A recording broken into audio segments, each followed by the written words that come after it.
Ed ecco la situazione meteorologica. La massa d'aria di matrice artico-marittima ha raggiunto l'Europa centro-meridionale portando la prima neve della stagione sull'Appennino e in questa cornice il weekend avrà tempo instabile con pause asciutte e schiarite, ma anche rovesci sparsi sulla riviera e neve anche a quota collinare.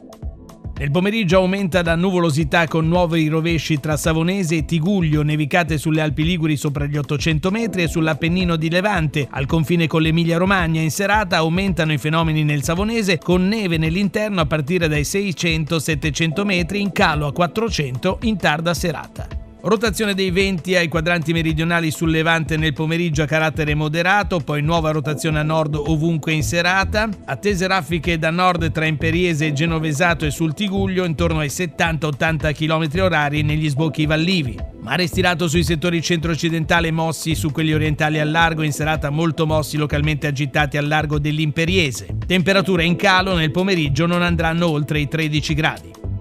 Per domani, sabato 22 novembre, la Limit prevede nel corso della prima parte della notte ultimi fiocchi di neve sulle Alpi Liguri e Savonese interno a partire dai 400 metri, poi in mattinata graduale miglioramento con cieli da nuvolosi a poco nuvolosi fino a sereni nel corso della giornata. Venti forti da nord con raffiche fino a 80-90 km/h in mattinata, correnti in diminuzione a moderate nel pomeriggio. Mare stirato sotto costa molto mosso localmente agitato al largo dell'Imperiese, temperature minime stazionarie, massime in lieve aumento.